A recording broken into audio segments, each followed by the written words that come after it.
No episódio de hoje, iremos falar sobre a situação de Porto Alegre e a teoria da escolha pública. Uma entrevista com Felipe Camozzato, quinto vereador mais votado de Porto Alegre, com a participação de Paulo Fux e Júlio Santos. Os dados citados neste episódio estão disponíveis em www.tapadamãoinvisível.com.br.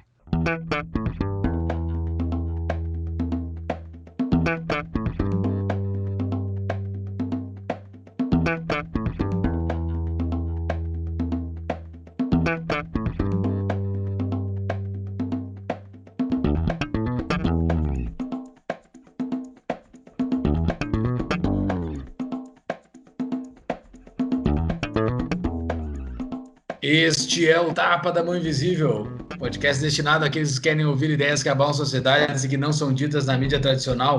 Bem-vindo, Paulo Fux. Grande Júlio, grande Camoza, nosso vereador Camozzato.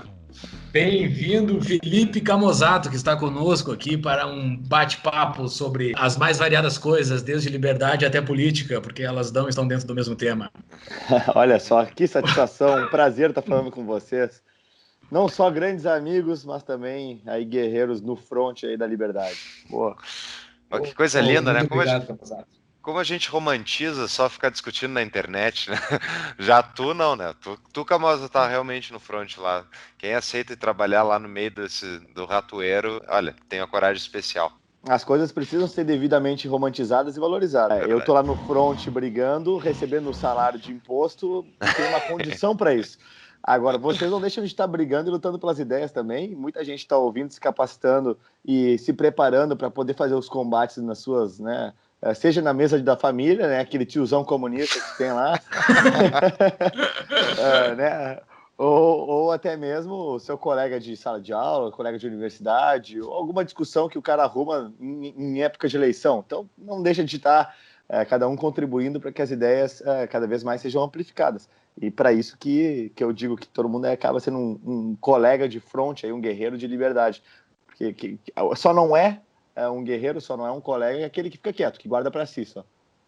Muito bom, muito bem Mas dito. para quem não conhece o Felipe Camozzato, quem ele é, né?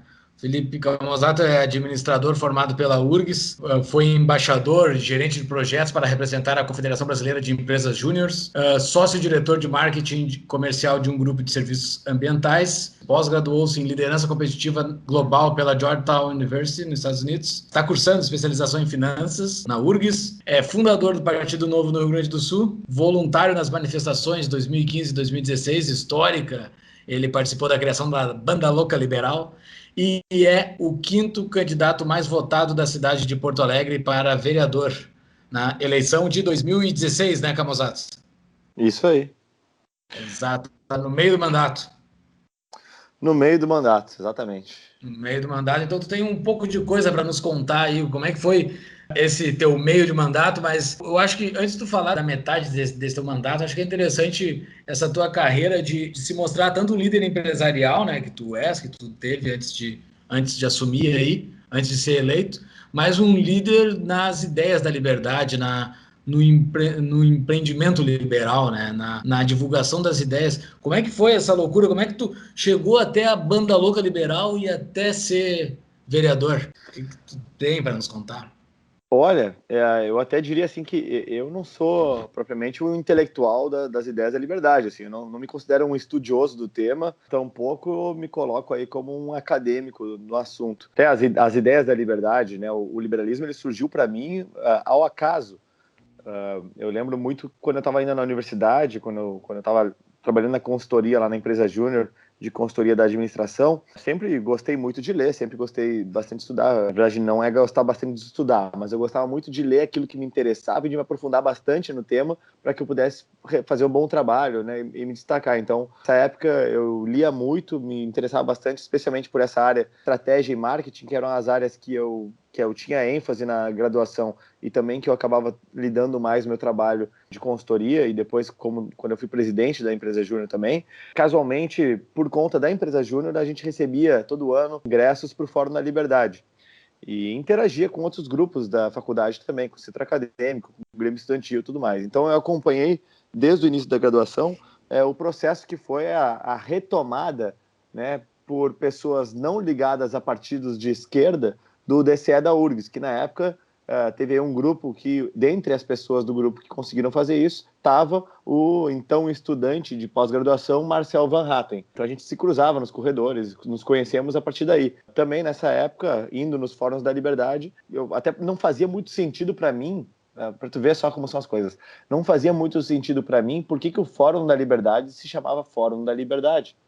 Porque eu ia lá para ver os executivos, eu ia lá para ver, para falar sobre empresa, sobre business, que era a minha área. E daí eu não entendia direito que Fórum da Liberdade, como assim? Né? E eu tinha muito aquela ideia de que era meio nonsense falar em liberdade, porque eu podia ir e vir. Eu podia comprar meu ingresso e entrar no fórum se eu quisesse. Se eu quisesse comprar uma Coca-Cola, eu podia comprar. Como assim nós não temos liberdade? Então, eu não entendia direito por que esse era o nome. E eu lembro que as palestras, quando elas tocavam mais em assuntos políticos, eu ficava meio que divagando, assim. Não era uma área que eu conhecia muito, sabe? Nunca tive familiar na política, nunca me interessei por política. Aliás, eu tinha a verdadeira ojeriza à política, por achar que a política só tirava a produtividade da gente, só fazia com que eu perdesse meu tempo e paciência. Mas tu estava certo também, então, né? Exatamente. Não deixava de estar certo. Até que teve um dia, eu lembro que num dos dias do fórum, que o Marcel e o Renan, que hoje trabalha com o Marcel, né, que trabalhou com ele no gabinete, né, depois que ele foi deputado, no momento a gente estava conversando e me deram o livro do evento, que era 6 lições, do Mises, né? Confesso que eu não li o livro na hora, eu guardei ele e eu fui ler ele quase um ano depois, nas férias, na praia. Então comecei a ler ele, e aí quando eu comecei a ler aquele livro, tudo começou a fazer muito sentido para mim. Lógico que já tinha aquelas ideias, já tinha refletido sobre vários dos assuntos ali, mas de maneira dispersa. Muitas das coisas que o Mises toca naquela palestra, que depois foi traduzida, né, do livro, são temas que eu já tinha aprendido, às vezes, até na prática da empresa mesmo, de entender de onde vem o valor do trabalho, de onde vem o valor dos produtos, que existe os conceitos de escassez também e tudo mais. Mas aquilo ali me despertou bastante curiosidade para o liberalismo. E aí eu comecei a ler Instituto Mises, comecei a buscar sites e tudo mais, comecei a ler outros livros também, outros autores, e comecei a consumir conteúdos em vídeo também, né, no YouTube, de debates, enfim, palestras. Até tem muitos vídeos do Friedman, né, da época do Free to Choose, que estão no YouTube, então comecei a olhar isso aí. E aí que eu comecei a me interessar por política. E aí que eu conheci o Partido Novo. Casualmente, eu conheci o Novo na internet, no Facebook, num dia. Eu nem lembro direito o que eu estava fazendo, mas eu estava navegando aleatoriamente, assim, nos sites, e aí eu ouvi falar que tinha um projeto de partido político liberal, e aí acabei caindo no Novo, virei um voluntário e ajudei, portanto, a criar o Novo. Que legal, né? Só fazer um parênteses, né, que vê que é interessante como eu já fui parte da organização do Fórum da Liberdade em 2 diretorias, pelo IEE, né, pelo Instituto de Estudos Empresariais, e é muito difícil para nós mensurarmos, quando a gente organiza o evento e tal, o efeito que vai ter, por exemplo, distribuição de livros, seja do Pensamentos Liberais, ou as 6 lições, ou do Bastiat, que já foram entregues algumas vezes, para milhares de pessoas, né? E tu vê só que interessante, foi isso, podia ter sido outra coisa, mas foi isso que te deu uma janela para tu abrir um conhecimento para um outro lado, outro lado de conhecimento que, enfim, que tu não era a tua área, né, Camozzato? E olha só que interessante, depois tu pega esse conhecimento, te interessa pelo lado político, e tu podia ter seguido uma carreira tranquilamente no meio empresarial, de muito sucesso, e provavelmente teria passado longe do lado político, econômico, até que tu tivesse idade, capital e renome suficiente para ser que nem vários dos empresários, né, que nunca estudaram bulhufas e ficam dando pitaco político, né, e falando asneira por aí. Mas isso é bem interessante, porque seria o caso de qualquer pessoa que vai falar sobre algo que não estudou, né? Então tu abriu uma porta para outro lado, o IEE, enfim, e depois o próprio Novo, né? A gente hoje vive um Brasil diferente por causa das instituições que construíram isso, né? Seja o IEE, seja o Partido Novo, seja, enfim, a Banda Louca Liberal. É muito interessante ver que as ideias acabam se propagando, né? Camozza, mas tu contou bastante da tua história, mas tu não estava só tu falou que tu não gostava muito, que tu não era muito aficionado pela teoria, mas tu era mais pela prática, né? Eu acho que tem aquela frase famosa que na prática a teoria é outra, né? Tu foi para execução, tu não ficou dentro dessa teoria de ficar estudando. E daí tu foi para execução, que eu acho que foi uma das coisas mais interessantes que eu vi surgir, e eu estava muito, muito próximo, que foi a Banda Louca Liberal, que espalhou uma vontade que estava bastante reprimida em boa parte da população de Porto Alegre, indignada pelas políticas do PT. A população de Porto Alegre viveu bastante tempo políticas do PT, por 16 anos, e foi o ápice com aquele governo da Dilma, que foi um desastre, e vocês conseguiram conduzir as manifestações que ocorreram pró-impeachment no decorrer de 2015. Como é que foi esse turbilhão de coisas que aconteceu, assim? Porque foi meio que do nada. Eu estava meio próximo de ti na época, mas mesmo eu que estava próximo, eu vi aquilo surgir do nada. Como é que foi aquele movimento? Como é que vocês conseguiram liderar isso? Pois é, eu sempre fui um cara muito pragmático, na verdade. Assim, eu tenho muito perfil de execução, muito mais do que perfil de teórico. Muito embora eu goste de falar, dar palestra e tudo mais, eu tenho muito mais o perfil de fazer, de botar a mão na massa. É isso que eu gosto, é isso que me motiva. Na época das manifestações, eu lembro que logo quando teve a campanha do segundo turno do Aécio e Dilma, que a coisa ficou mais acirrada, eu voluntariamente acabei indo para a rua, fazendo campanha contra a Dilma e tudo mais. Aquilo ali acabou despertando muito esse sentimento e essa vontade de ativismo político, né, mais offline, não, cansado de reclamar, xingar, fazer textão no Facebook, mas sim fazer alguma coisa na rua, abordar pessoas, enfim, expandir os horizontes daquilo que está fazendo. E assim que teve a primeira manifestação pós-eleição da Dilma, desde a primeira em diante, eu procurei participar, e como a gente já vinha, o grupo que organizou uma parte do das campanhas contra o PT, na época do segundo turno dessa eleição de 2014, já tinha muitos voluntários do que virou o Novo depois, né? E tinha muitos amigos e tudo mais. Então, esse mesmo grupo de amigos acabou sendo um grupo de referência de organização também para as manifestações seguintes, que era um grupo de confiança. E quando a gente começou a ir para a rua, eu lembro que a gente se organizava muito assim, pô, alguém tem que cuidar se nós temos caixa de som, o microfone vai estar funcionando, se temos fogos de artifício, se nós vamos levar faixas, quantas faixas vão ser, o que vai estar escrito nas faixas, né, qual é o tom que a gente vai dar para a imprensa, quem é que vai falar para a imprensa, quem é que não vai falar. Então a gente procurava cuidar de todos esses pormenores para que as pessoas que fossem na rua acabassem conseguindo deixar a mensagem o mais clara possível e a gente não tivesse contratempos, porque a gente tinha muito receio também na época dos Black Bloc. Eu não sei qual foi a ocasião, acho até que foi na véspera da manifestação, agora não lembro de cabeça, que a gente estava fazendo entrega de panfletos nas esquinas da cidade para chamar para a manifestação, e um dos guris amigos nossos criou a música Chora Petista, né, que acabou ficando muito conhecida, né, olê, olê, olê, olê, estamos na rua para derrubar o PT. A música, ela claramente inspirada em torcidas e tudo mais, e me deu a ideia de, pô, já que eu toco bateria, já que eu tenho esse background de músico, vou levar meus instrumentos para a rua, para que no dia da manifestação a gente possa fazer uma espécie de torcida de estádio na rua, ou bloco de carnaval na rua, para cantar as nossas ideias, né? Em vez de só ficar botando em faixas, a gente poder ter também trilhas, onde a gente possa, inclusive, por meio das músicas, ensinar as pessoas que muitas vezes vão nas manifestações e não conhecem alguns autores, não conhecem alguns conceitos, e tornar essas ideias, esses conceitos, essas palavras populares. Juntamos um grupo de 6, 7 e eu passei as primeiras letras ali pro pessoal, as cópias, e a gente começou a tocar. E aí foi, né? A manifestação correu, a gente passou tocando a manifestação inteira. No evento do Facebook da manifestação, um monte de gente começou a perguntar quem eram aqueles que estavam tocando aquelas músicas, que músicas eram aquelas, se alguém tinha letra, tudo mais, etc, etc. E que ficaram com as músicas na cabeça. Aí, no final da manifestação, alguém me perguntou, tá, mas o que é isso, Camusato? Que negócio é esse? Eu falei, isso aí é a Banda Louca Liberal. E eu falei brincando. Tem as bandas de torcidas, especialmente castelhanas, que era o que a gente tava meio que tentando brincar de fazer, né? E aí eu falei, La Banda Louca Liberal. Montamos uma página no Facebook no dia seguinte, e aí fizemos uma vaquinha, juntamos aí uns 500, 600 reais, e eu lembro que eu fui numa loja de música aqui no centro de Porto Alegre um dia comprar os instrumentos mesmo, pra gente ter realmente uma bateria, né? Uma bateria de rua, né? com repique, com surdo, com bumbo. Depois surgiu outros amigos foram se agregando, trouxeram a ideia de usar as murgas, né? Que são aqueles bumbos com pratos que as torcidas argentinas usam bastante. E, bom, a coisa foi cada vez ganhando mais corpo. Que legal. Pá, que isso impactou muito, né? Eu acho que eu fui em várias das manifestações e realmente aquele negócio fica só o discurso, só o cara falando lá de cima, meio que enche o saco depois de um tempo e acaba o pessoal dispersando. Isso era mais uma atratividade. E, bom, era muito legal protestar contra o PT, né? Era uma das coisas que eu tomava uma ceva, ficava conversando com os amigos, xingava um pouco o PT.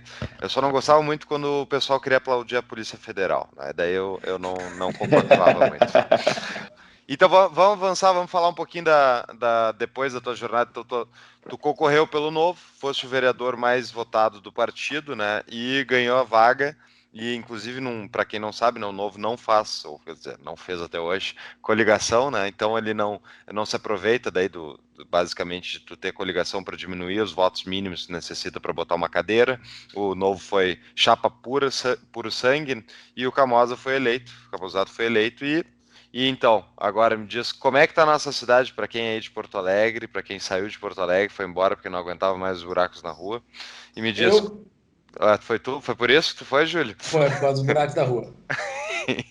Então, embora mesmo as pessoas não sejam de Porto Alegre, estejam ouvindo, a situação de Porto Alegre é parecida com boa parte das capitais do Brasil. Então, explica o que há em Porto Alegre, Camozato. Bom, o que há em Porto Alegre é o que, exatamente como tu falou, né, Fux? É o que há em boa parte das capitais brasileiras e também nos estados brasileiros. Há um completo desequilíbrio das contas públicas, onde Previdência mais Folha consomem boa parte dos recursos do caixa da prefeitura, fazendo com que a prestação de serviços ela fique comprometida e também os investimentos fiquem comprometidos. Hoje a gente tem Porto Alegre gastando pouco mais de 50% do seu orçamento em salários e previdência. A gente tem um orçamento da ordem de 7 bilhões de reais e um rombo previdenciário anual que é de pouco mais de 1 bi. Então já supera aí em torno de uns 15% de déficit orçamentário por conta do rombo da Previdência.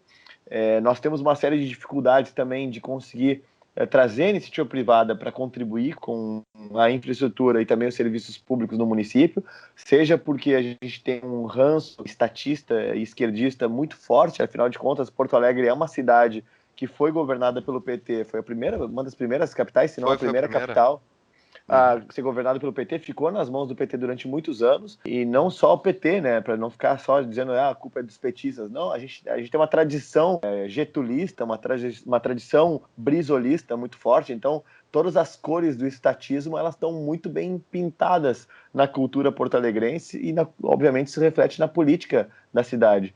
Então, nós temos um município que tem uma estrutura de prefeitura bastante extensa. A gente tem estatais é difícil de dizer como uma estatal, mas é um departamento municipal de água e esgoto, não deixa de ser uma estatal de água e esgoto. Temos de transporte coletivo, nós temos, inclusive, uma usina asfáltica estatal. Então, todas essas coisas acabam Tem alguma correlação essa usina asfáltica e os buracos da rua de Porto Alegre? Deve ter, né? Porque Porto Alegre tem buraco, pelo amor de Deus. Eu fui para aí agora no verão, que choque eu tomei, cara. Os buracos da rua eles se dão porque, como tu não tem recurso para fazer a manutenção das vias e nem investimento em reforma das vias como elas deveriam, ou construção de novas vias, obviamente a primeira coisa que acontece é os buracos ficam abertos, né? O que o cidadão mais percebe, né? Geralmente, quando a gestão de uma cidade vai mal, quando as finanças de uma cidade vai mal, ou quando o gestor não é um bom gestor, o problema que mais aparece é a capina, né? Os canteiros, as praças ficam com mato alto, os buracos na rua aparecem, tem problemas de fornecimento, abastecimento de água, esgoto, ou às vezes até de energia elétrica, por causa de manutenção da rede elétrica das vias. Também outra coisa que a gente está querendo sanear agora é a questão do ensino, né? As escolas não funcionam adequadamente, tem muita greve, os alunos não conseguem ter as suas vagas, enfim, então é o que, fora a questão de saúde, né? Até estou passando batido, que a questão de saúde também é do município, então especialmente Porto Alegre tem um hospital de pronto-socorro que acaba sendo uma referência, então muita atenção quando tem longas esperas ou quando algum bloco do hospital está fechado ou não atendendo.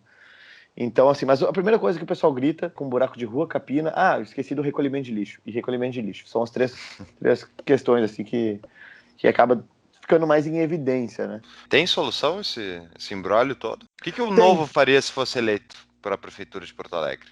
Olha, eu acho que assim, coisas que são inevitáveis de fazer primeiro, né, mexer na Previdência Municipal, inevitável. Aquela história, qualquer gestor, quando assume uma empresa, ele analisa a receita tanto quanto a despesa, né, pela lógica, pode não ser essa a ferramenta, mas a lógica é da curva ABC, né? Então, tu pega e organiza as prioridades, aquela maior conta para menor conta, né? Então, o ABC nessa ordem. E quando a gente pega o ABC de despesas de Porto Alegre, tu tem lá a Previdência, a folha salarial e depois vem o resto. Quando a gente olha a receita, a gente tem os repasses federais e estaduais e depois a arrecadação de ISS e IPTU. Então, quando a prefeitura olha para esses dois lados e quando a gente olha a evolução das despesas e a evolução das receitas, a gente consegue atestar duas coisas. Primeiro, a evolução das despesas em Porto Alegre, ela vem numa velocidade maior do que a evolução das receitas. E segundo, o montante de repasses estaduais e federais que deveriam ser feitos para Porto Alegre, eles vêm decrescendo por conta, obviamente, dessa crise recente que o Brasil viveu. Então, tu tem uma queda de receitas oriundas de repasses estaduais e federais não realizados ou diminutos, ao mesmo tempo em que tu tem tuas despesas crescentes. Por quê? Porque tu tem comprometimentos de aumento de despesa onde o executivo não tem gerência. Como, por exemplo, licença-prêmio de servidores. É lei, tem que mexer em lei. Aumento automático de salários dos servidores. É lei, tem que mexer na lei. Regras da Previdência Municipal, seja a idade mínima de aposentadoria, seja os benefícios a qual a pessoa concede, seja quanto que ela contribui para a Previdência do município. É tudo lei, tem que mexer. E aí, por isso, se torna mais difícil para o executivo administrar, porque ele precisa de uma Câmara Municipal, um parlamento que aprove essas reformas, que são, obviamente, impopulares. Então, se o Novo assumisse a prefeitura, imagino que o trabalho seria muito parecido com o que o Zema está fazendo agora lá em Minas Gerais, que é a primeira coisa, identificar o tamanho do problema, né, e onde estão como é que está a nossa curva ABC de despesas e de receitas para que a gente possa atacar isso da forma mais eficaz possível, né? Então, não adianta a gente dedicar um monte de energia para uma coisa que vai produzir pouco resultado. Mas, ao mesmo tempo, não tem nada que fazendo sozinha tu resolva o problema. Então, não adianta só, por exemplo, aumentar o IPTU, que nem a prefeitura tentou fazer. Se tu aumentar o IPTU, tu vai ter um acréscimo de receita, mas que ele é pontual. Uma prefeitura que tem um déficit orçamentário de mais de R$1 bi, tu tem um incremento de 70 milhões de reais com o IPTU, não é nada, não é nem 10% do problema. Então, é uma série de coisas que tu precisa fazer. Dentre elas, se desfazer também de muitos dos ativos do município que causam gastos de manutenção ou que são ineficientes na execução de serviços. Aí eu dou exemplos. Parques e praças são ativos do município que custam em manutenção. Então, tu tem como fazer concessão de parques e praças para terceiros poderem fazer a manutenção disso, em contrapartida, usufruírem de benefícios, publicidade e tudo mais? Tem que fazer isso. Né? Privatizar essas estatais é uma questão de ganho de eficiência e melhoria de serviço público, fora possível a receita oriunda da venda desses ativos.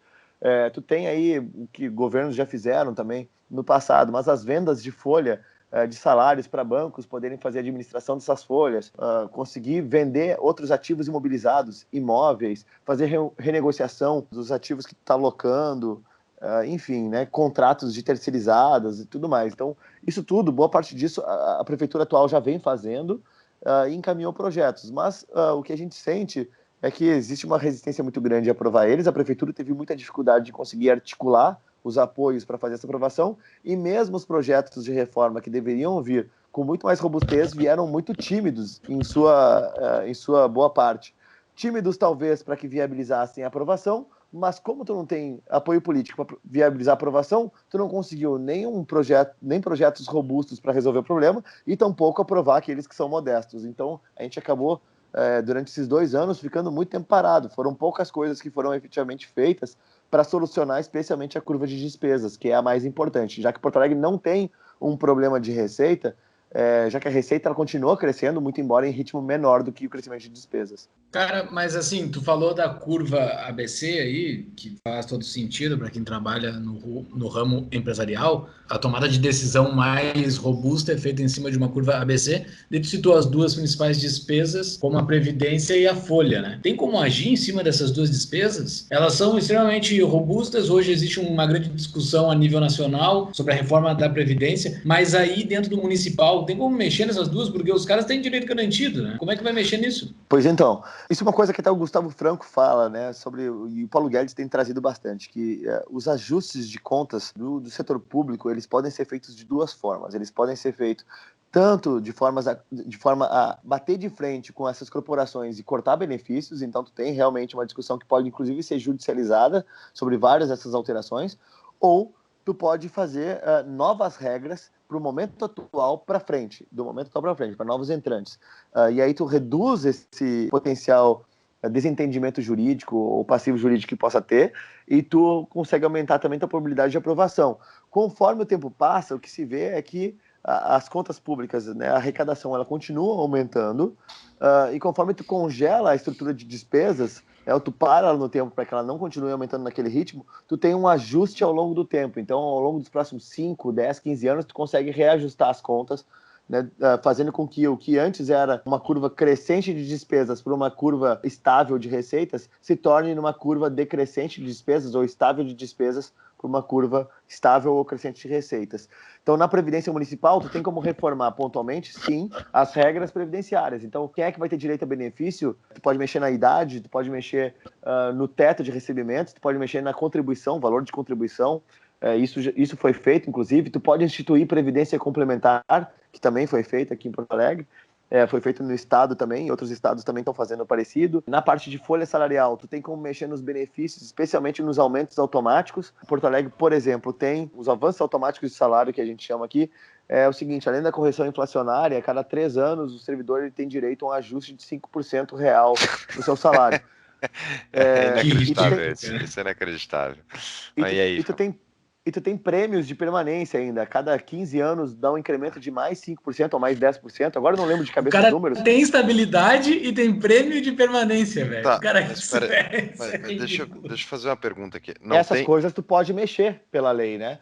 Assim como a extinção da licença-prêmio. O que é licença-prêmio? A cada 5 anos trabalhado, tu tem 3 meses remunerados para ficar de férias, além das férias que tu já recebe. Quem é que passou essas coisas, Camozzato? Quando é que passaram isso? Foi durante o governo PT? Cara, uma parte dessas regras, sim, foi feita durante governos petistas e outras vêm de outros governos também, né? A gente tem coisas bizarras no município de Porto Alegre, também oriundas da época do PT no governo, você está falando sobre o PT especificamente, que são os grandes aumentos salariais que a categoria da educação recebeu. Os professores de Porto Alegre são os professores municipais mais bem pagos do Brasil. A média salarial dos professores no município de Porto Alegre é de em torno de R$ 9.500, né? E são professores muito qualificados, porque acaba que o concurso do município de Porto Alegre atrai todo tipo de qualificação de professor, professores doutores, mestres, enfim, que vêm dar aula para as nossas escolas municipais, para dar aula para o ensino fundamental, portanto, 1ª a 8ª série, e mesmo assim nós temos uma das piores posições dentre as capitais brasileiras nos rankings de qualidade de ensino, né? Matemática e português, a gente está aí em torno da 20ª posição dentre as 25 capitais brasileiras, mesmo tendo a melhor remuneração dos professores. Ou seja, a gente tem um problema grave de gestão. Os governos não se preocuparam com a qualidade do ensino, mas fizeram uma política extremamente eleitoreira de aumentos salariais para depois fazerem votos em torno dessas classes. Mas deixa eu discordar então de ti, Camozzato. Eu acho que não é um problema de gestão, eu acho que é basicamente de incentivos, né?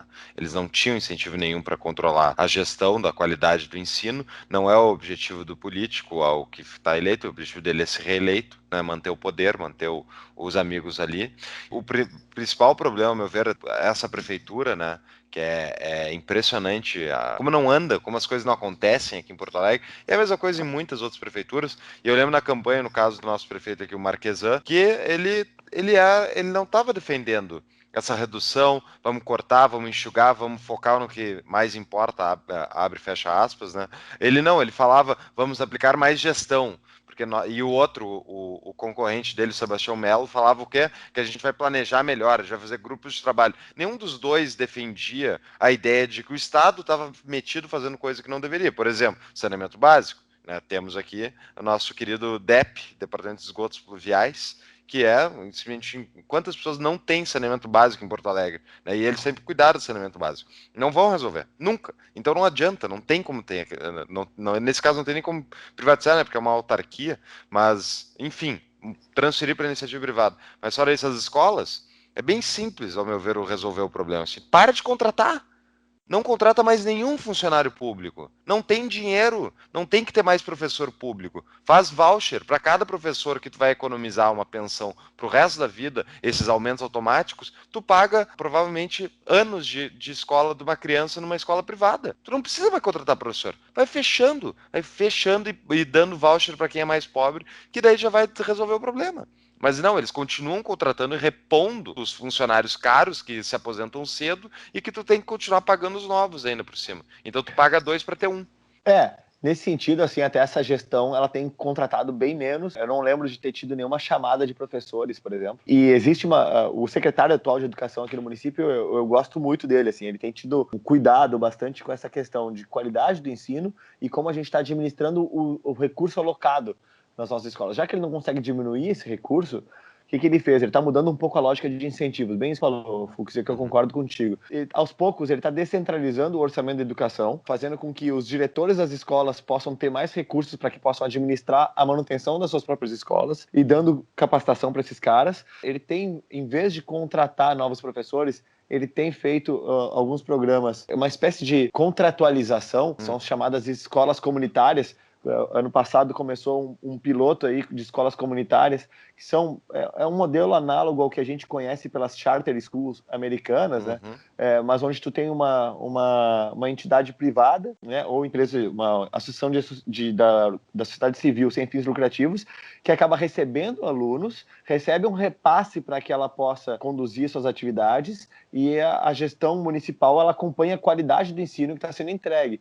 E isso tem custado muito menos. E pelo que eu tenho ouvido falar de corredor, os resultados que vão ser divulgados em breve são de que houve um avanço muito significativo na qualidade do ensino para esses alunos que estão submetidos a esse novo processo. Então, querendo ampliar isso.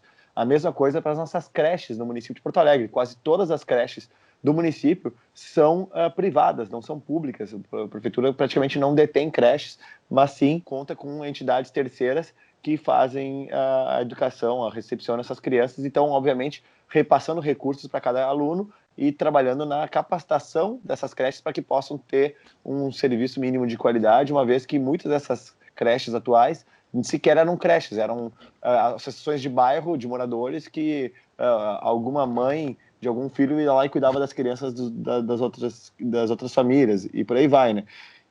Que o problema disso, só que eu penso, eu acho ótimo, maravilha que o secretário então é mais pró, enfim, descentralização, menos controle estatal, mas o problema desse tipo de coisa, quando tu não elimina, por exemplo, a Secretaria da Educação, é que é só ganhar o PT de novo, ou o PSB, ou qualquer outro partido, que desanda a maionese muito facilmente de novo. Essas estruturas, enquanto elas existem, mesmo que sejam bem administradas por alguém do nosso lado, digamos, né, logo mais pode ser administrado pelo lado deles de novo. E daí volta o problema. Então é por isso que não pode ter. É verdade, é verdade. Isso é muito simbólico, especialmente na gestão de estatais, né? O caso da Carris, a nossa estatal de transporte público, teve uma dificuldade de falar em privatização da Carris durante um bom tempo. E hoje é muito difícil fazê-la porque é uma estatal tão deficitária, né? Fatura na ordem de 200 milhões e tem prejuízos na ordem de 70, 60. Agora não estou com os números exatamente de cabeça, mas é mais ou menos esses volumes. Então, praticamente ninguém quer comprar uma estatal nessa situação. Só que não adianta o Marquesan sanear as contas da estatal, como ele tem feito, né? Ele assumiu com a Carris tendo prejuízo na ordem de 70 milhões e hoje ela está dando prejuízo na ordem de 20, se não me engano. Porque passa uma gestão, os caras podem, né, fazer besteira e voltam para 70 milhões. Então, realmente, extinguir seria a melhor opção. Mas vamos lá, se a gente extingue a Secretaria de Educação, também não impede de que numa próxima gestão os caras recriem elas, né? Sim, mas é que é mais difícil, porque eles iriam recriar tudo. Mas eu concordo. É por isso que eu sou anarquista e acho que não tem que existir Estado, porque é um câncer que sempre dá metástase. Ele nunca vai deixar de atender o negócio. Criaram o equivalente ao Ministério da Educação nos Estados Unidos na década de 60 para 70, no governo de Jimmy Carter. E depois nunca mais conseguiram tirar. É impossível tu tirar. Mas como é que era a educação americana antes disso? Era um horror? Não era. Era maravilhosa. Melhor da maioria dos países no planeta. Então, enfim, esse é o problema das estruturas. Mas é um problema de escola pública, não é, Camusato? A gente sofre muitos efeitos disso. Dá uma explicada, pessoal, mostra o teu lado intelectual. Não, aí que tá, tu ser um liberal dentro de um parlamento, tu vive muito a teoria da escolha pública na prática, né? Quando tu vê como, de fato, os incentivos estão postos de modo a que a gente seja permanentemente roubado. A gente, que eu digo, né, a grande parte da população que não consegue enxergar benefício em se envolver diretamente com política, né, em ir no parlamento e para as galerias reivindicar. Então, a política ela é muito facilmente capturada por interesses privados de grupos organizados. A classe dos servidores públicos no Brasil é uma classe fortíssima e que detém e foi cada vez mais abocanhando benefícios e fatias maiores dos orçamentos públicos com uma facilidade incrível, porque ela é muito bem organizada, ela tem o poder de fazer congelar a prestação de serviços e de fritar o gestor público político eleito com mandato. Então é muito complicado para um parlamentar ou um chefe de executivo ir contra as corporações públicas, porque ele coloca a sua carreira política em risco. Então para ele é muito mais fácil negociar com elas alternativas de, como é que eu consigo te dar esses benefícios que tu quer, sem que ao mesmo tempo eu quebre totalmente o município, porque isso também vai ser ruim para mim politicamente. Então, é um exercício constante de negociação de como a gente consegue fazer a captura dos recursos da população de modo a que não fique que a gente mate a vaca, né? Que o carrapato não mate a vaca. Impressionante. Então, assim, o grande desafio de um parlamentar do Novo, por exemplo, né, o que eu me coloco ali na Câmara Municipal, né, tendo sido talvez fui um dos primeiros parlamentares do Novo, né, dos 4 eleitos da primeira eleição que o Novo participou, mas talvez um dos primeiros liberais dessa nova leva de liberais que surgiram na política, né, tu conseguir fazer o combate às corporações, aos privilégios, a esses benefícios e colocar os pingos nos is para que exista também um incentivo para o gestor público de fazer a coisa certa. Ou seja, tu conseguir fazer com que a reputação de muitos dos teus colegas parlamentares ou de mandatários executivos seja manchada por ele não cortar benefícios, por ele não reduzir o tamanho do Estado. Né? Então, é esse o jogo que está posto, né? Essa é a guerra, entre aspas. Né? Dentro do orçamento que tu falou, da Prefeitura de Porto Alegre, a receita principal são os repasses do governo federal, né? Dentro do orçamento da Receita, né? Isso não é um fato que ocorre com Porto Alegre, né? Isso ocorre com todos os municípios, correto? Sim. Tu tem em torno de 30% repasse federal, 30% repasse estadual e 30% arrecadação própria. Né? No grosso modo, é assim os municípios. E tu para pensar, tem 60% dentre esse teu exemplo aí, 2/3 da receita não está dentro do orçamento local, não está dentro dos esforços locais. Como é que esse dinheiro chega até lá? Chega por esforço político, né?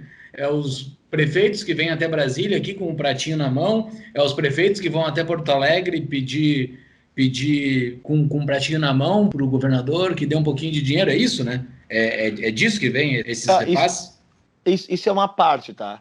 O que acontece? Eu falei ali 30, isso somado dá 90%. Os outros 10% seriam mais essas emendas que são complementares, acabam sendo receitas complementares.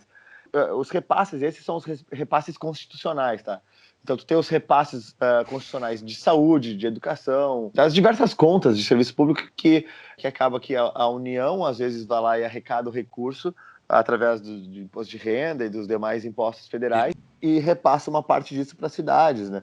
Então, tu tem orçamentos, tu tem repasses do município que são, inclusive, de acordo com o tamanho da população da cidade, ela recebe um valor maior ou menor de repasses estaduais federais. Cara, isso é ridículo, né, cara? Isso é ridículo. O jeito que... Claro que isso está completamente fora da tua alçada como vereador, mas vendo da parte estrutural, como estão montados os orçamentos dentro do Brasil. Isso é completamente ridículo, né? Porque a tomada de decisão do orçamento está completamente distante da população que recebe isso, né?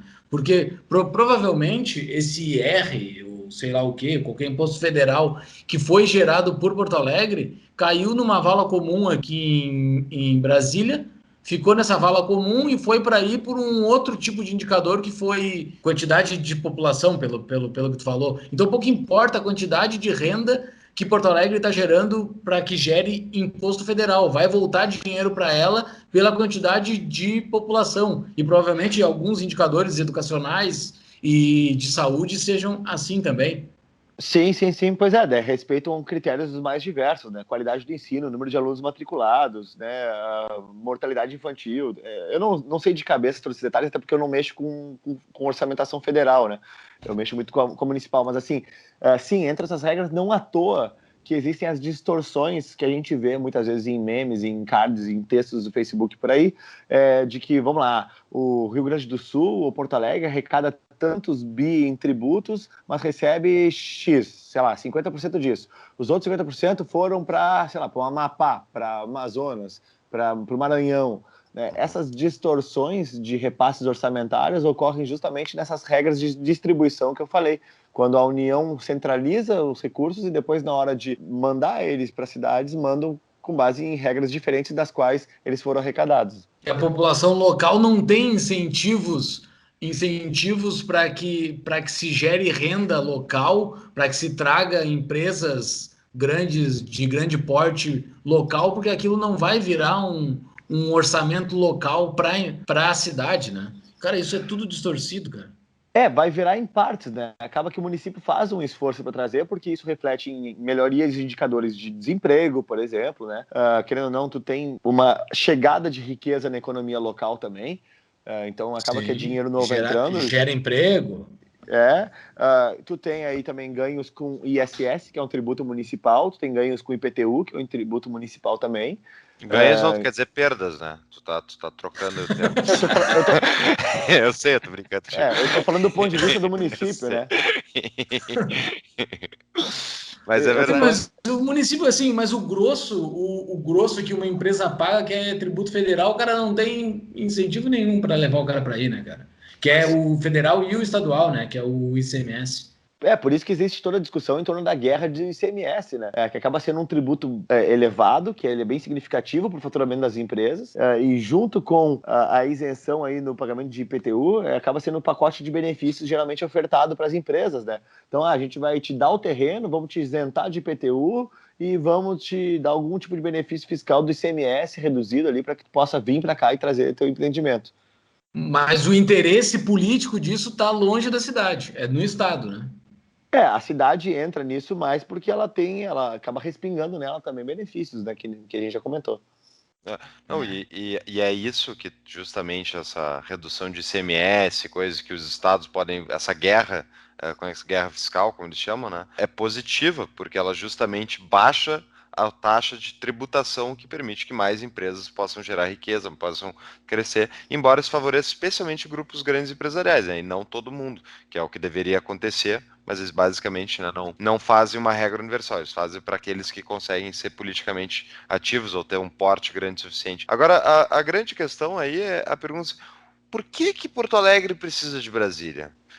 Não precisa, né? Todo esse valor que está subindo para Brasília e depois é rateado de volta para Porto Alegre, não precisava ter subido. Ele podia ter ficado aqui, né, idealmente privadamente, mas se fosse para ter uma prefeitura, enfim, mesmo do molde político atual, não podia ser gerido aqui. E daí as prefeituras iriam concorrer mais entre elas, por justamente a prefeitura que taxasse demais diretamente os seus cidadãos. Não ia perder emprego, ia perder empresas e empregos para a cidade do lado, que ia taxar menos. E essa concorrência ia manter controlado um pouco o poder político, né? E é justamente isso que o governo federal proíbe ao concentrar tudo nele, as regras são universais, né, Brasil todo, e as regras estúpidas são universais e não tem concorrência, basicamente. A concorrência daí é entre países, né? E daí é muito difícil uma pessoa sair de Porto Alegre para ir para outro lugar. Embora mesmo assim aconteça, porque a situação chegou num ponto muito dramático, né?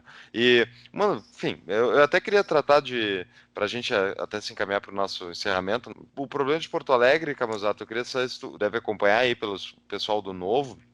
Foram eleitos mais 3 vereadores junto com a tua leva, digamos assim, né? Foi em São Paulo, Rio de Janeiro e qual foi o outro? Em Belo Horizonte o outro. Isso. Tá. E agora mais 2 anos aí vai chegar de novo a eleição. Então vamos fazer aquela perguntinha chata aí. Tu vai concorrer de novo ou vai fazer o quê? Vai continuar na Vai a vereança? prefeito. Ele vai a prefeito. Tu quer a bomba? Essa é uma boa pergunta e é uma pergunta tão boa que nem eu sei a resposta. Ah, perfeito. Mas antes disso, os teus 2 próximos anos, tu tem alguma coisa assim que tu possa fazer por Porto Alegre, que possa melhorar, assim, além daquilo que eu sempre te falei desde o início, que eu quero que tu não faça nada aí, que tu só vá no palanque e tu vai discursar pró-liberdade, que nem tu fala muito bem. Mas tu tem alguma coisa que tu tem de planos, além disso? Sim, a gente tem, bom, o mandato ele é organizado, e nosso planejamento estratégico do mandato ele é organizado em 3 frentes especiais, tá? De empreendedorismo, desburocratização e segurança. Dentro de cada uma dessas frentes, a gente tem atuado especialmente na parte de desburocratização, né, com a modernização legislativa e revogação de leis, então tornar o ambiente municipal menos complexo para quem empreende na nossa cidade, para quem vive na nossa cidade. Na parte de empreendedorismo, acompanhando os processos de licenciamento e fazendo pressão para que, não só por alteração legislativa, mas também para ganhos de eficiência do poder público, agilidade, né, e facilidade de se licenciar empreendimentos, e aí se licencia empreendimentos tanto do ponto de vista grandes empreendimentos ambientais, então diz respeito à Secretaria de Meio Ambiente, que são os mais complexos e também envolvem aí maiores valores, como também os empreendimentos mais simples e que vão somente dentro da Secretaria de Desenvolvimento Econômico, que vão desde, né, food trucks, carrocinhas de cachorro-quente, bares, restaurantes e tudo mais. Então, essa é uma parte que é uma praia que eu domino mais, até porque o meu background é de empreendedor, então eu sei mais, entendo melhor a dor de quem empreende e, portanto, consigo trabalhar com mais conforto sobre esse assunto. E na parte de segurança pública, tentando cada vez mais fazer com que a gente tenha maior inteligência no uso dos recursos no município para segurança, então sistemas de câmeras para detectar carros roubados, que a nossa guarda municipal se torne mais ativa e menos reativa, ou seja, ela consiga fazer um trabalho mais externo e não tanto de vigilância de patrimônio municipal e de prédios públicos, que ela possa fazer um trabalho de monitoramento dos parques e praças, tá patrulhando as nossas ruas, fazendo aí complementando o policiamento ostensivo que a Polícia Militar, a Brigada Militar nossa faz. Enfim, são mais ou menos essas as 3 frentes nossas, além do, né, representar as ideias e valores do Novo, que passa por toda essa representação de austeridade e dos discursos das ideias liberais. Mas não, deixa eu fazer um parênteses sobre a Guarda Municipal, né? Foi essa semana que foi um episódio lamentável que aconteceu, que foi a Guarda Municipal derrubando uma senhora vendedora de picolés no chão e levando ela, queria levar ela presa, não sei se chegou, porque tinha muita gente que ficou à volta filmando e tal, por não estar vendendo picolés sem licença. Era isso que o bosta do cara da Guarda Municipal estava fazendo, não sei se vocês acompanhar isso. Enfim, Cara, eu posso vi botar esse no show vídeo, notes. ele estragou minha noite, cara. Ele estragou minha noite esse vídeo. Um nojo. E é impressionante. E isso é a Guarda Municipal, não. Tá faltando o que fazer, pelo visto, né? A prefeitura ainda por cima exigir esse tipo de coisa. É inacreditável. Era o sustento dela ali, eles foram e levaram na mão grande, assim, cara. Triste. Eu cheguei até a questionar a secretária de Segurança Pública sobre esse caso específico, né? Ela até me falou que correram confusões antes do momento em que está gravado também, que a mulher agrediu alguns dos guardas, jogou cadeira e tudo mais, e ali ela estava fazendo uma venda na Orla, né? Que a Guarda Municipal está cuidando do novo trecho da Orla, E uma das preocupações que a prefeitura tinha era de que não houvesse vendedores ambulantes na Nova Orla para que justamente pudesse viabilizar os empreendimentos privados que ali estão, que sustentam o valor de manutenção daquele trecho da orla. Então eu sei que tinha essas questões, mas eu não sei como é que foi, se depois ela foi presa, se não foi presa, né? Até acho que ela não foi presa e, se não me engano, tanto o guarda quanto ela fizeram exames de corpo de delito para verificar se houve algum tipo de lesão e tudo mais. É que a preocupação é justamente esse tipo de coisa, né? A prefeitura, então, ela licencia ou concede uma parte do terreno dela, né? Ela não privatiza, ela mantém, ela dá posse para entes privados explorarem aquilo comercialmente, e daí, como ela deu essa concessão, ela não pode deixar que exista concorrência à concessão fora dos moldes pré-aprovados por ela, né? Quando, na verdade, eu acho que o problema aí principal é falta de uma privatização mesmo, né? Se fosse privado, exato, o cara que comprasse o bar, enfim, coisa... Cara, meu querido, sinto muito, é parte, assim como tu pode abrir um bar e pode vir um cara vendendo na tua frente. Isso é uma discussão, inclusive, entre os liberais, que eu acho completamente estapafúrdia, porque para mim, por exemplo, muita gente, os liberais nem tanto, mas muita gente defende, por exemplo, tem que atacar os camelô, tem que atacar todos os que não estão, né, enquadrados, digamos, não tem a licença, não tem o CNPJ e coisa assim, quando as verdades são justamente as pessoas mais pobres que estão ali estão buscando o mínimo de oportunidade para sustentar, para não cair na miséria absoluta, e o Estado, em vez de tentar só sair da frente e deixar eles concorrer, e sinto muito, senhor lojista, faz parte de um país pobre tu ter camelô na tua frente, faz parte de onde é que tu não tá na Europa, não tá num lugar onde é rico e não vai ter esse tipo de coisa, e eles vão lá e atacam os camelôs, e daí o que acontece? As pessoas entram num estado de miséria maior ainda, e daí é um círculo vicioso. Daí o que tem no centro de Porto Alegre é um horror, né? Eu tenho pena das pessoas, é lotado de mendigo na cidade. E isso, como eu estou trabalhando há alguns anos no centro de novo, já trabalhei no passado também, e eu acompanhei com o agravamento da crise econômica, aumentou significativamente o número de pessoas na rua, obviamente a olhos vistos. É impressionante. E o que eu penso são pessoas muitas vezes com problemas, né? Enfim, problemas de doença psicológica e coisa do tipo. Só que o que provavelmente aconteceu é que a família que dava sustentação para ele, para essa pessoa, com o agravamento da crise econômica, perdeu dinheiro, não conseguiu mais manter a pessoa sob seus cuidados e a pessoa foi parar na rua. E hoje está dormindo no meio de uma calçada, né? É uma tristeza absoluta. E daí, justamente, atacar qualquer pessoa que está fazendo uma troca legal, enfim, uma troca basicamente sem coação, não sendo produtos roubados, obviamente que eu estou presumindo, né? Que esse daí é um problema da polícia. Enfim, me dá um nojo completo. Dá um nojo completo isso. Eu acho que o que torna o Estado ainda mais cruel, e aí é muito responsabilidade dos políticos que não se dão conta da crueldade que cometem dentro de seus debates, na forma com que votam muitas vezes, é que se de um lado dificulta-se o exercício da busca de riqueza, né? Ou seja, o empreendimento do cara que nem foi aquele vendedor de água que ficou famoso, que comprava água no supermercado e vendia na beira da praia em Copacabana por um valor 100, 200% maior, e assim que ele se virava. E, bom, é um legítimo e legal. De um lado, o Estado, então, coloca barreiras de entrada para quem quer criar riqueza, ou seja, quem quer empreender com as suas licenças, e de outro, o Estado mantém barreiras cada vez, e aumenta elas cada vez mais, para aqueles que não têm a disposição para criar riqueza na forma de empreender, mas sim para trabalhar em empresas, que é o salário mínimo. Perfeito. Então, tu tem o Estado fazendo uma política totalmente de exclusão com o mais pobre, determinando barreiras para que ele possa começar a trabalhar por conta própria e para que ele possa começar a trabalhar numa empresa, numa terceirizada, por meio do salário mínimo. Porque esse cara é incapaz de conseguir criar valor naquele montante num dado momento de tempo. Então, é extremamente desumano quando tu olha desse ponto de vista. E, infelizmente, os parlamentares têm muita dificuldade de entender isso porque não são versados nos conceitos que a gente acaba conhecendo ao fazer a leitura do que é aí os grandes autores liberais e por aí vai. A gente já está encaminhando o nosso programa PIN aqui. O que tu acha, assim, dentro da tua vivência, do que tu viveu antes de ser vereador e até agora, o que tu daria de dica? Nós temos bastante ouvintes que eu acho que gostariam de ter dicas de como fazer com que a gente possa viver num país mais livre, né? Acho que tu viveu todos os ambientes, quase todos, vários. Empreendedor, tu fez movimento público, liderança de um movimento público pró-mudanças, entrou para dentro da política, tu acho que pode dar uma visão muito boa. O que as pessoas podem fazer para a gente viver num país mais livre? Qual é a tua visão?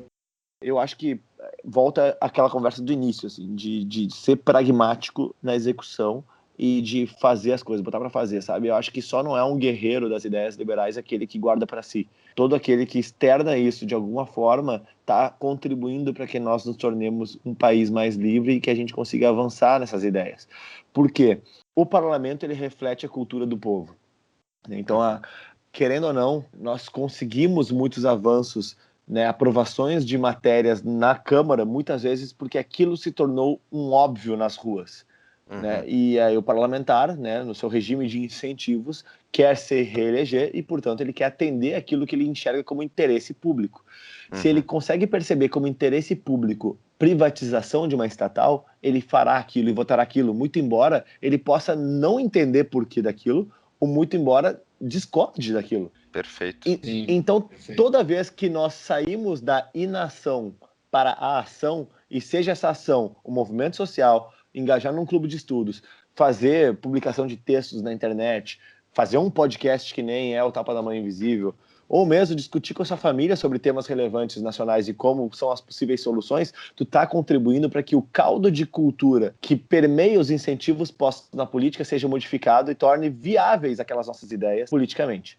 Perfeito. As ideias reverberam, né? É isso que acontece. Exato. E a tua eleição, ela foi reflexo disso, né? Foi reflexo disso, com certeza. E olha que curioso, tá? A gente estava fazendo um estudo lá no gabinete 2 semanas atrás. Aliás, é curioso por 2 questões. A primeira delas é pelo conteúdo do estudo, tá? Eu comecei a coletar quanto que a gente tinha feito de economia no gabinete, em verbas de gabinete não utilizadas, mais cargos não nomeados. Nós somos o gabinete da Câmara Municipal mais econômico, tá? Desde em 2017 e 2018, ou seja, desde que eu assumi o mandato, na soma de verba de gabinete e cargos não nomeados. Beleza. Deu muita discussão na Câmara por conta dessa minha postura. Isso fui acusado de demagógico, né, inicialmente, deu polêmica com alguns outros parlamentares, tudo mais, foi para a imprensa isso, tudo, etc.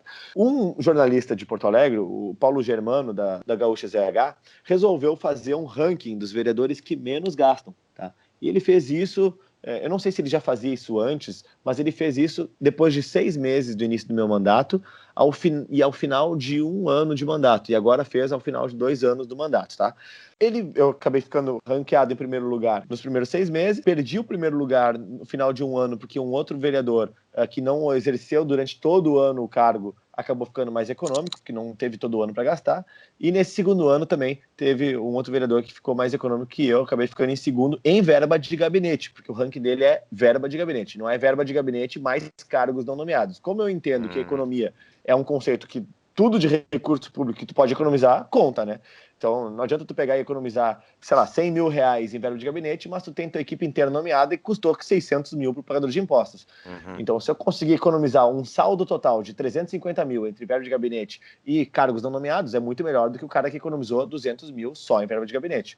Bom, mas vamos lá. O que aconteceu? Quando eu comecei a fazer esse estudo, tá? E eu pedi ajuda ali para a minha equipe também me ajudar nisso aí, a gente começou a fazer levantamento de todos os vereadores da casa. Como é que se comportou ao longo do tempo, desde o início do meu mandato até aqui, e pegamos o histórico também da Câmara. Os anos anteriores, como é que foram. E, pasmem, antes da minha entrada, não vou afirmar que é por minha causa, tá? Mas, no mínimo, gera uma bela suspeição. Antes de eu entrar, a Câmara gastava na ordem de 30% a mais em verbas de gabinete do que gastou após a minha entrada. Esse recurso somado permitiu que, nesse ano, a gente fechasse o ano com uma economia recorde, entre aspas, economia da Câmara e devolução para os cofres municipais de recursos, e que foi anunciada pelo presidente como um grande esforço coletivo e tudo mais, e que de fato é. Mas olha só o impacto que um vereador pode conseguir. Eu não vou nem dizer que fui eu, tá? É muita pretensão em dizer que foi por minha causa.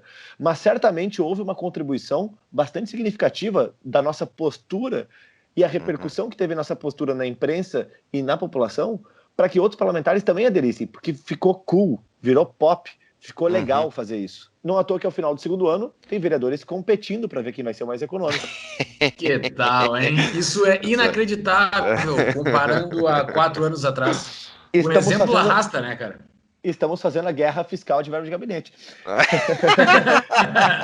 Essa é a guerra que Muito quer. bom. Olha, mas realmente, ideias reverberam. O segundo espanto é que a gente mandou esse estudo para a imprensa e ninguém quis publicar. Tu acredita nisso? Tu acredita nisso? Sério? É que eles... Então, mas o Paulo Germano... Então, eu tô aguardando para ver se ele vai querer publicar, porque ele tá em férias. Então, talvez ele, por ter sido uma pessoa que participou disso, e obviamente foi um cara que, né, foi um jornalista que teve aí uma grande importância para que isso avançasse. Afinal de contas, se ele não tivesse feito esses rankings, talvez isso não repercutisse tanto, né? Perfeito. Mas vamos ver. Vamos mandar o episódio pra ele, depois tu cobra, ó. Falei no podcast, eu não vou te cobrar agora. Mas eu ia falar até pra gente ir pra tua dica de livro, pra encerrar o podcast. Eu senti um tom randiano na tua fala antes, quando tu tava comentando. Tu tem um tom randiano aí ou não? Tem. Eu gosto muito de Ayn Rand e a minha dica de livro é A Nascente. Muita gente fala sobre a Revolta de Atlas, da Ayn Rand, né, que é talvez a grande obra dela. Talvez a mais popular das obras da Ayn Rand, e que eu gosto muito. Foi um livro que realmente mudou a minha vida, a forma de enxergar as coisas, me introduziu o objetivismo, muito embora eu não me considere um perfeito objetivista, né? Mas confesso que após ler A Nascente, eu gostei muito mais da Nascente do que da Revolta de Atlas, que eu acho que a Nascente ela consegue trabalhar muito mais a questão do trabalho, da criação, sabe, da mentalidade criativa e geradora de valor, de riqueza, de inovação para a humanidade, que é uma capacidade intrínseca do ser humano e pela qual ele se diferencia tanto um dos outros, e por isso que é tão difícil tu valorizar ou tu equalizar o valor de uma pessoa e outra, né? Por isso que nós somos tão diferentes, e esse é a beleza em sermos tão diferentes também. Então acho que ali ela consegue ir muito mais profundo na questão do indivíduo, da importância do indivíduo, da ação individual. Eu achei ótimo e, Camusato, parabéns pelo trabalho. Eu, pessoalmente, embora eu sei que tu está ganhando aí alguma parte do meu dinheiro ao pagar impostos, né? Eu considero que entrar para a vida política tem um quê de sacrifício, no sentido de que tu passa a ser mais visado e também tu tá no meio daquelas pessoas que eu, pessoalmente, acho intragáveis. Então, eu acho tá de parabéns, teu gabinete, aí você tem feito um trabalho sensacional. Votei em ti. E se tu for candidato a prefeito, eu acho que esse pepino vai ser teu aí, mas eu até faço campanha pra ti, tá? E se tu for candidato a prefeito, talvez até cogite voltar para Porto Alegre. Mas só se tu for eleito. Esse é o legítimo como se frustrar de políticos, né? Porque tu vai voltar e, muito provavelmente, em 4 anos, mesmo que eu fosse prefeito com 6 vereadores do Novo dentro da Câmara, a gente não conseguiria fazer tudo aquilo que precise, né? Que sensacional. Esse é um político diferenciado, né? Qual é o político que falaria isso? Dentro de 4 anos tu não vai encontrar o que tu quer, rapaz. Muito bem, Camusato. Cara, muito obrigado por esse papo. Muito obrigado por tu disponibilizar um tempo para poder gravar com a gente. Que tu tenha muito sucesso nos teus próximos 2 anos, mas principalmente que tu tenha sucesso depois desses teus próximos 2 anos. Que muita coisa boa aconteça para ti. Muito obrigado. Eu que agradeço o convite, um prazer participar. Estou sempre à disposição aí. Espero que o público que esteja nos ouvindo aí tenha gostado também da conversa. E eu acho que fica muito claro pela conversa que a gente teve aqui a importância que tem agora também do governo do Estado e governo federal. As reformas que forem conduzidas a nível estadual e federais serão imprescindíveis para que a gente tenha um país mais próximo, mais livre nos próximos anos. Porque o município, de fato, ele tem uma autonomia bastante reduzida, tanto em matéria de legislação, né, de organização das cidades e legislação que nos atinge tanto para os empreendimentos, quanto para a educação, quanto para a saúde, mas especialmente o orçamento, né, que é aquilo que faz com que a gente tenha, eventualmente, melhores ruas, menos buracos, né, uma cidade mais bem cuidada, que a zeladoria esteja em dia e que a gente consiga ter nossas crianças nas escolas, né, as pessoas sendo bem atendidas na área da saúde, que, querendo ou não, a gente tem um sistema de saúde universal e que depende do município a sua boa execução, e os nossos mais pobres, enquanto forem reféns do Estado, né, numa legislação que impede eles de trabalharem e conseguir suas riquezas por conta própria, eles dependem ainda muito do Estado brasileiro, consigam ter, então, um melhor acesso aos serviços públicos. Então é fundamental que Eduardo Leite e Bolsonaro tenham sucesso nas reformas e tenham coragem para botar elas à votação como elas devem ser colocadas. Muito bem dito. Boa. Só uma última frase, aquele insight, o insight anti-anarquista principal, aquele, né? Mas quem vai cuidar das estradas? Em Porto Alegre, pelo jeito, não é o governo que está cuidando muito bem, né? Acho que a gente tem que privatizar as estradas. Perfeito. Feito, pessoal. Então, tá, Valeu. obrigado. Um forte Valeu. abraço.